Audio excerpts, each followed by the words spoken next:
If you're looking for homeschool sanity, welcome. I'm Dr. Melanie Wilson, Christian psychologist turned homeschool mom and curriculum author. But I was once so disorganized, I thought I had to quit homeschooling and stop having kids. Now, by the grace of God, I have 6 homeschool graduates. Whether we're discussing parenting, productivity, or practical tips, I pray that this episode is just what you need for happy, healthy homeschooling. Hey homeschoolers, if you've ever considered raising chickens, you'll love this episode. I live in a suburb where chickens aren't allowed, but we had chickens for several years when I was in elementary school. I absolutely loved what my guest, Dalia Monterroso, had to say about raising chickens as a homeschool family. Dalia is a chicken keeper and a popular teacher on the basics of backyard chicken keeping. She speaks and teaches classes on the joys of chicken keeping. She is the creator of the website and YouTube channel Welcome to Chickenlandia, podcast Bawk Talk, and an online course called Chickenlandia's Backyard Chickens 101. She also hosted a TEDx talk titled I Dream of Chickens. Dalia is the author of the book Let's All Keep Chickens, the down-to-earth guide to natural practices for healthier birds and a happier world, a comprehensive guide for both beginners and experienced chicken keepers. The book has also gained popularity among homeschooling families who appreciate its educational value as part of their learning curriculum. Dalia lives in Bellingham, Washington with her family, continuing her mission to share the joy and simplicity of chicken keeping to the world. Here's my chat with Dalia. Dalia, thank you so much for joining me here on the Homeschool Sanity Show. I am excited to talk about our topic today, which is chicken keeping. I was just telling my husband about it, and he agreed with me that my audience is really going to enjoy our conversation. But before we jump into it, I would love to have you introduce yourself and your family to us. Well, my name is Dalia Monterroso, but most people know me as the president of Chickenlandia. I have a YouTube channel called Welcome to Chickenlandia. That's how most people know me. But I've been a backyard chicken educator for, I think 12 years, I think. Wow. I live in the Pacific Northwest with my husband. I have 2 boys. One is 14 and one is 10. I am a former homeschooling mother. I was just talking before we got on. I was telling you that I wish I had this podcast to listen to because I did lose my sanity somewhat. I get it. Not sure if it's come back yet. But so I do have some experience with that. But, I'm an educator and I'm interested in getting people excited about chickens and getting people to experience the joy of chicken keeping. That is what I'm all about, just bringing people the peace and joy of chickens because it really has changed my life. That's awesome. I mean, I love your title so much. It's so much cooler than my title. What did you say you were? You're a backyard chicken educator? Is that it? Okay. Yeah, I kind of just, I did a TEDx talk years ago. Wow. I think it was in 2017. I did a TEDx talk. Okay. And they said, introduce yourself. I was just saying, I teach people about chickens. And they said, well, introduce yourself as a backyard chicken educator. And that it just stuck. I love it so much. I am. I have to come up with a cooler title for myself. I'm telling you. Okay. So, I want to know what got you interested in chicken keeping, but I'm going to tell you, how you started off homeschooling and then you're like, I'm out. I actually started off my childhood as a chicken keeper. I grew up on a farm where we had chickens and we sold chickens for eating. We sold eggs, and I could not keep my sanity doing that as an adult. So we're just kind of flipped. We're the mirror Yeah. opposites. But I would love to know what got you interested in it? What gave you such a passion for it? Oh gosh, I call it divine intervention, but let me let me give you a little bit of a backstory. I was working as a personal assistant in Hollywood. Actually, I was being a personal assistant, but I was really wanting to be like the next great American filmmaker. That was my dream. That was why I had moved to Los Angeles. I'm originally from Duncanville, Texas, which is around Dallas area. Um, Met my husband. We started getting serious, started talking about getting married, and then it was like, look, I don't want to raise a family in Los Angeles. And so we decided to move. And at that point, I had been working in Hollywood for about 5 years. I had really given it a shot. And it just really felt like, you know what, this isn't for me. And it's okay. So we moved to Bellingham, Washington, which is where I live right now. And after a few years, I had a brand new baby boy. I was in love with my family. I had a great life, but I still kind of felt that void, I felt that loss of that dream that I had. And I was kind of mourning that more than I expected that I would. And the other thing is that I had a pretty bad case of postpartum depression. And at the time, I didn't even know that was happening to me. And the people around me didn't know, because as a mother, I'm sure you understand that we're like chickens. We just keep pecking and scratching until we drop. It's like we will do anything just to maintain the safety of our family and not think about what's actually going on with ourselves. So I wasn't in a great space. And then I just thought to myself, you know what? I really need something that belongs to me, just me. And I said, I'm going to get some chickens. And I promise you, I had no idea that I would end up being a backyard chicken educator. That wasn't what I thought I was going to be as a little kid. I didn't dream about that as a child. But when I brought my first batch of baby chicks home, I've told this story a million times, but it's like something came over me, and I do feel like it was divine intervention, because as I took these little baby chicks out of the bag, they were in a paper sack from the farm store. I took them out of the bag, and they're so vulnerable and resilient at the same time, taking them out of the bag, putting them into the brooder. And in that moment, my heart opened and a new dream came in. And I became so incredibly passionate about these creatures. I have no idea I didn't know that would happen. There's a famous Steven Spielberg quote that I actually don't know the actual quote, but I know he said something like, "The dream of your life will sneak up behind you." I'm paraphrasing, but that's exactly what happened. Like I became so incredibly passionate about these animals that my community they started to see that, and then people started asking me to help them. And before I knew it, the local community college was like, "Will you teach a class?" And I had had chickens for like 6 months and didn't grow up with them. Yes. Okay. But of course I said yes. I said, "Oh, yeah." And then I did like all this research. And then from there, it was, people started asking me to do seminars.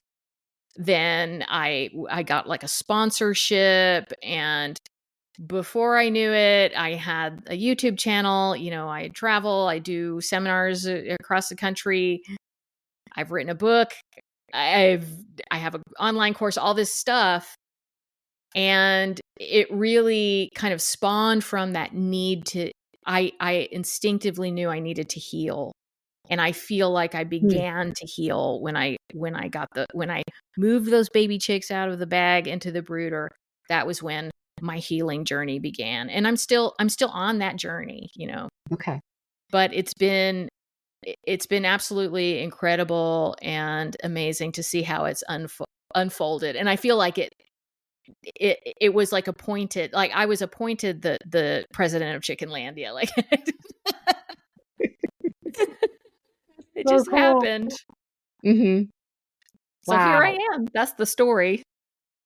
Well, I love that. It's such an interesting story. And I think we could pull a lot of different lessons out of there that we can even use with our kids to help them find their passions. I've been speaking this past year about how to motivate reluctant learners. And one of the things that I have learned is that we think that it's going to happen the way it happened for you, which I'm so thankful for your sake that it did happen like that. Like we take our kids to, I don't know, like rock climbing one time, and they're just going to go, this is it. I was born to rock climb, But we know from research that it's actually more like teaching kids to eat vegetables, that it takes lots of opportunities and Yes. exposures for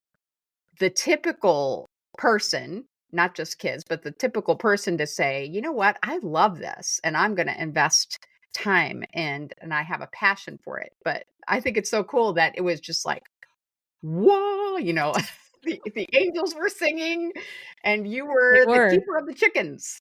Yep.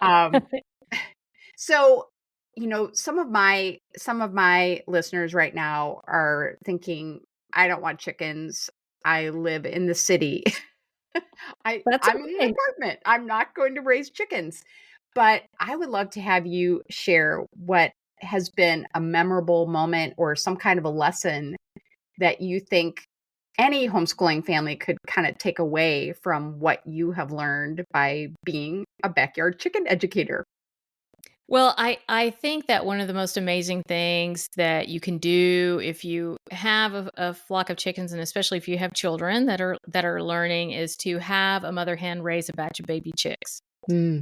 So that is just a beautiful. I mean, it's just such a beautiful experience. Of course, there's so much learning opportunity involved with that, just across all the subjects. So many things that you can intertwine with that. But one experience that I had, it was just so special to me, and I always think about it. I didn't have chickens for that long, and I really wanted to hatch out some baby chicks, but I couldn't have any roosters. I could not have any. At the time, I felt like, oh, I can't have any roosters. It turns out I could, but it's really hard for me to give animals away, and so I'm like, I have to be very proactive about that. So I decided instead to get a few duck eggs, and they were small ducks. So I figured, well, if I get a male duck, it's just going to be a small male duck, because a large male duck in a flock of chickens is not a good idea. Oh, But it would be a really little guy. So I got these eggs from a friend of mine. They were call duck eggs, and call ducks are like little miniature, extremely loud little ducks. Okay. okay. That's why they're Okay. called call ducks. They're always calling. And I put them under a little hen that I had that always wanted to hatch out babies. She was always sitting on the nest. She always wanted to be a mother. So I put some eggs under her.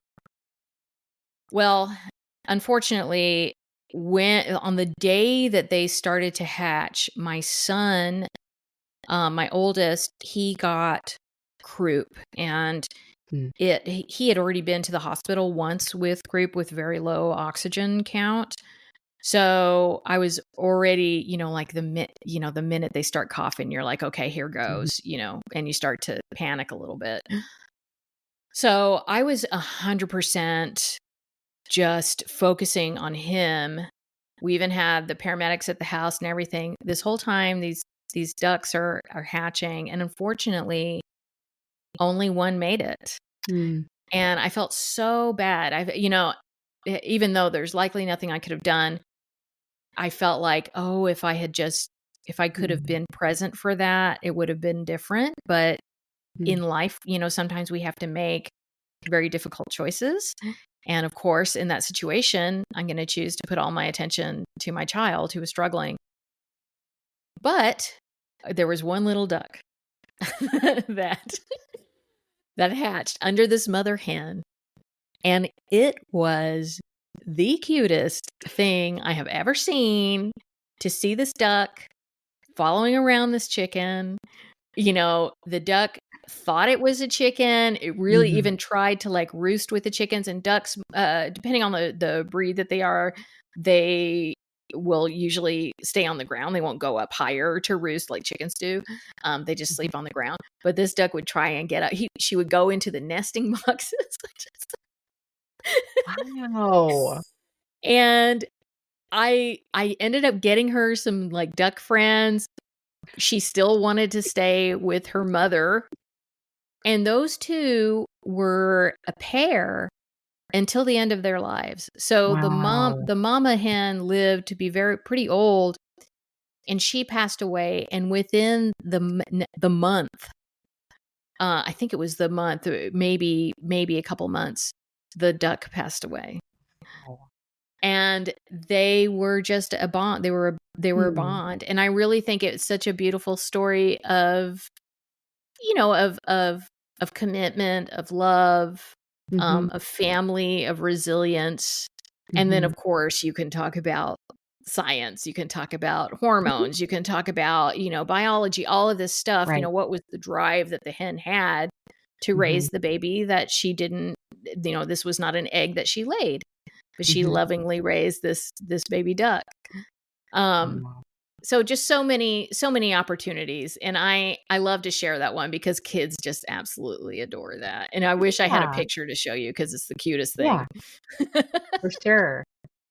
That bonding, I think, and there is a technical term. Do you know what the technical term is? When there's that window of opportunity where the bird has been born, or even another type of animal is born, and then they imprint. That's what it is. Imprinting. Yes. Yeah. Thank you. Yes.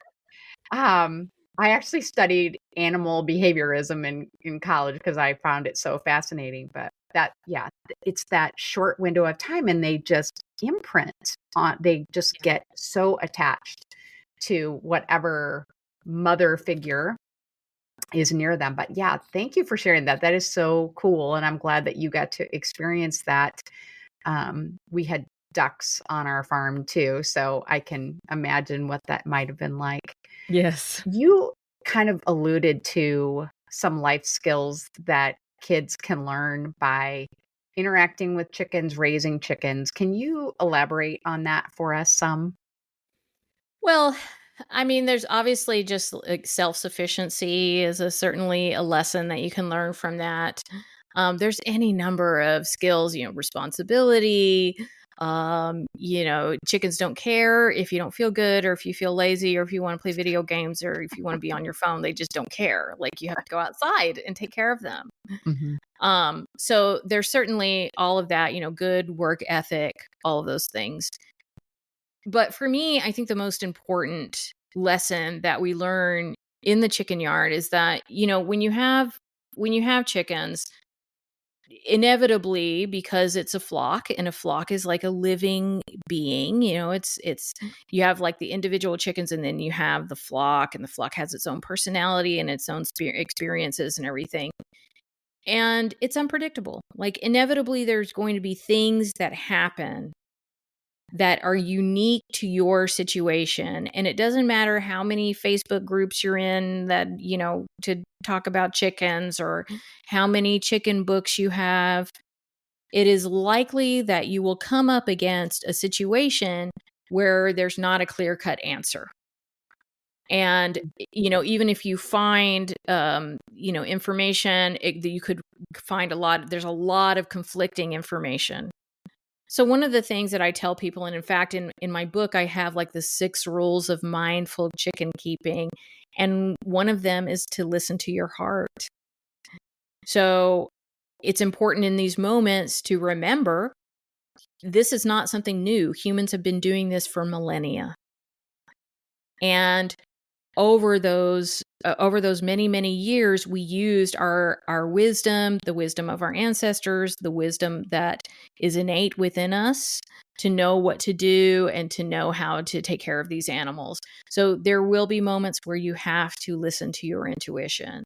And I actually feel like that is possibly one of the most important life skills you will ever learn. Not just in the chicken yard, of course, but in your whole life, is to trust your heart, trust your intuition, listen to what you think is right, and then go with that. And you will make mistakes. And that's okay. We all, even here I am, the president of Chickenlandia. I have made mistakes. I've made big mistakes. I've had really hard lessons, but you learn and then you keep going. And so to me, that's the most important lesson of the chicken yard or one of the most important is to go, when you need to, when you don't know what to do, turn inside and listen to what your intuition is telling you, listen to what your heart is telling you, and then go with that. Right. I think that that really is applicable to homeschooling moms. And I am one of these homeschooling moms that I'm going to describe here where, I want to know that my path forward is expert approved. It's, recommended in all the major books and articles, like this is how you parent, this is how you teach this. Yeah. And so often what the experts told me or what the book said wasn't right for me and my family, but I just didn't have the courage to go forward and make a mistake. And so I think I would like to just kind of add to what you were saying by suggesting that even if you follow the experts, the top most recommended advice out there for homeschooling, you will make mistakes. It's just, are you going to then blame the experts for being wrong, the book for being wrong, or are you going to blame yourself?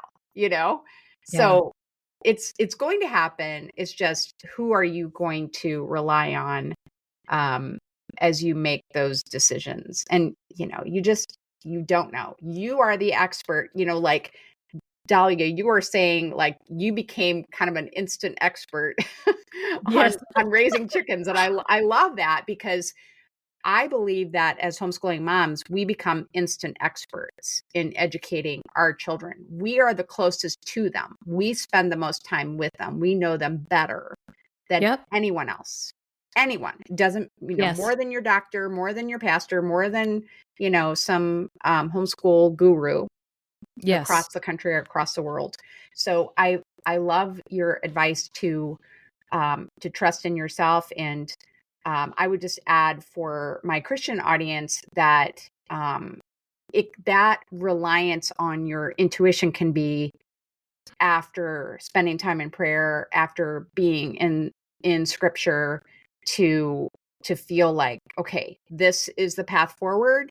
And if it's not the right way, then God will intervene to show me that, nope, I'm on the wrong path, and I can just simply make a course correction. So, oh yes. And I think in anyone's experience there, whether you're religious or not, there's that moment where it's like, okay, I need to let go.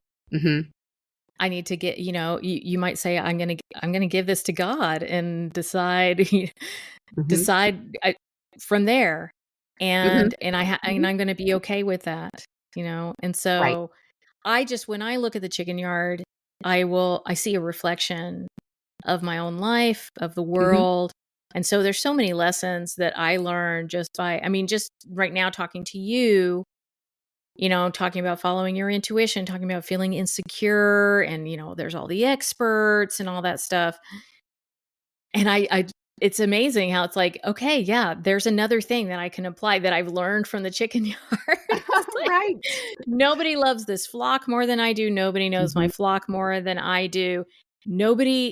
I remember telling a doctor this one time, there is nobody in this room that loves my child and cares more about what happens to my child than me.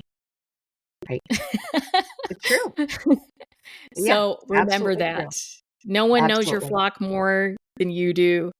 Nobody knows your children and your family better than you do.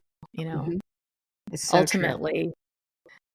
You're the highest authority, really, when it comes to your family. So yeah. No doubt. Okay, so if you are speaking to homeschooling parents who are new to chicken keeping, they're interested in it, they want to do it, what is a piece of advice that you would give them about integrating that practice of chicken keeping into their homeschooling and their curriculum? Well, the number one thing I would say is take my course. Yeah. I love that honesty. That's awesome. You can work it into your curriculum. It's fun. But, aside from that, really the main thing is keep it simple because, and I know that, we just kind of touched on this. It can get very complicated. Like if you're researching if you're doing homeschool researching, there's any number of philosophies, any number of experts. They're all going to tell you this is the way that you need to do it. Okay. And if you go too far down that rabbit hole, it's really hard to get back out of it without being confused. So what I would do is, instead of just getting caught up in all of that, find somebody that you really resonate with, whether it's me or someone else. There's definitely other backyard chicken educators out there, and kind of stick with that. And then always, as your foundation, keep within you the idea that human beings have kept chickens for millennia, like literally millennia. We've been doing this a really long time. If you go to any other country in the world, you're going to see chickens running around. It's just one of those things that humans have done for a very long time, and we all have it in common.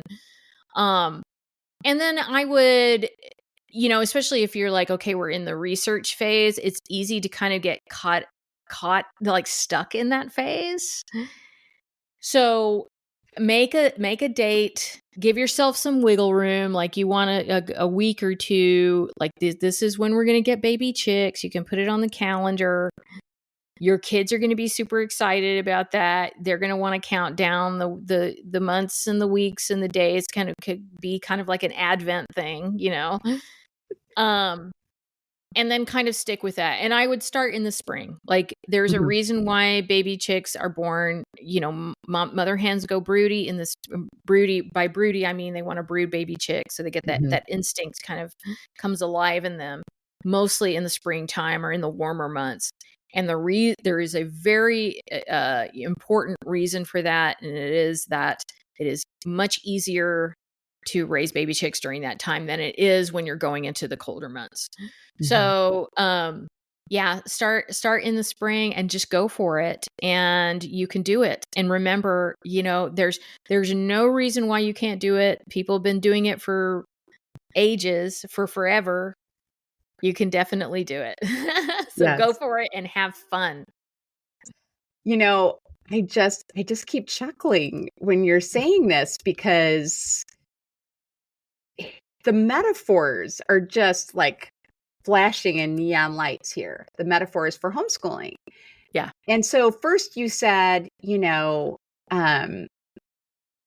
just follow who you're going to follow, like get advice and just stay with them at least for a while, right? Because I think new homeschoolers they'll say, oh, I'm going to listen to this person. I'm going to do like they do. And then it's like, oh, well, maybe someone else is doing it better. So I'm going to switch over to that.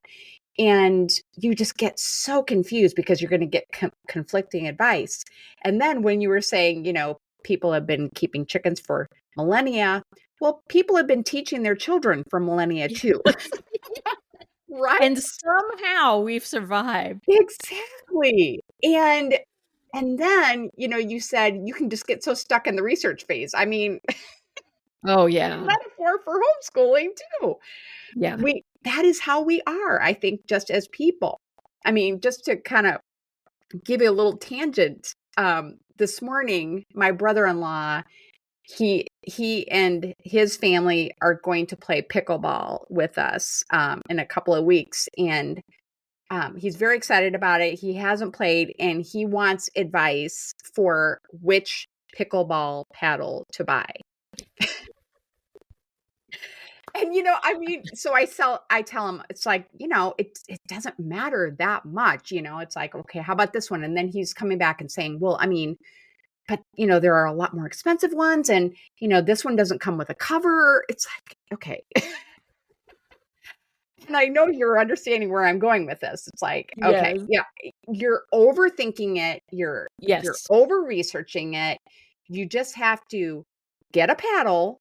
And I'm sure when it comes to keeping chickens, you have to get some baby chicks, and Yep. you have to get some essentials, but it's really not going to make or break you, like which materials and supplies that you buy versus some others. Am I right about that? Usually, I mean, most of it's pretty cut and dry. It's really very simple. If you think about what chickens need, they need baby chicks need to be warm. They need a safe Mhm. place to be. Think about what a mother hen provides for her baby chicks. They need food. They need water. Of course, there are many other things that you can do. I mean, I've written a whole book about it, like natural things and herbs and all these things that you can do. But always your foundation should be chickens have been with us for millennia. They are highly adaptable. They've been with us through war, through famine, through natural disaster, so many things that they have persevered Mhm. alongside humans Right. through. So just keep that in mind. And I would say find someone, because there's so many different opinions out there. Find someone Mhm. that you relate with kind of on a personal level, like you like how they are, you like kind of what their worldview is, and stay with them. Yes. And it's so Yes. funny. I mean, I've had the whole homeschooling experience, and so I'm really familiar also with what you're saying and the kind of the connections that you're making, because it's so easy to just get really caught up and really confused, and then your kid ends up suffering from that, and you're suffering. No one's happy, and Mhm. in those moments, just remember, okay, let's pull back and just go back to the Right. basics. Right. And, Yeah. again, I'm just smiling because you're saying, chickens are adaptable. It's like, Yes. yeah, so are children. Children are adaptable. They've survived Yes. for all these years. And I mean, I love what you're saying too. It's like, because you were specifically referencing homeschooling there, that our kids are actually going to suffer more from our anxiety and upset and stress than they Yes. will about, well, you chose this particular math curriculum. I mean, why did you choose that? Yes. That isn't going to make or break a child's homeschooling. And I think Yes. it's just so good. I mean, we know this, I think, but I just love and appreciate that you're giving us that reminder. So, related to that, you talk about chickens helping us connect better with ourselves and each other. And I would love to have you explain more about that. Well, I did a whole TEDx talk about it. Okay. That's kind of how I got on the map. But I feel like, at least in the Western world, we've all, most of us have been disconnected from nature in some part at some point in our family history. And it's really kind of a collective trauma in the Western world. We all kind of suffering from that. And it doesn't matter like what your heritage is, where you're from, what race you are, what religion you are. We kind of all have this severance in our history. And chickens for at least for me, have been a big part of healing that trauma. Like I said before, they force you to connect with nature, and it's not, Hmm. you will want to do it. Like once you have them and you're caring for them, you want to go outside and you want to be with them. But you have to do that every single day. You have to take those moments. And for me, it's just a time when I can be still. I can listen to the little sounds that they make. I can watch them pecking and scratching, and it's like a meditation or a prayer for me. Hmm. And that is so important for us to have in our lives. And for most of us, that's been taken away. So when we begin to have those experiences again, and certainly in any kind of like, if you use it as an educational tool, you can really lean into this idea of learning more about yourself. Like as you learn about that history, about that ancestry, you learn more about yourself. You learn that we all kind of have that connection. And I also feel like when we learn more about where we come from, about what our ancestry is, we're more likely to honor and recognize that uniqueness in others. And we're more likely to be compassionate towards our fellow human being. And my motto from the beginning has been, chickens are humankind's most amazing common denominator. And they really are. Like there are very few cultures in the world. Gosh, I can't even think of one, probably some very remote culture somewhere, that doesn't have chickens within it in a significant way. So we all kind of share it. So I just like to focus on that, especially right now when there's so much division in the world, and it's really hard sometimes, and certainly for children to understand that.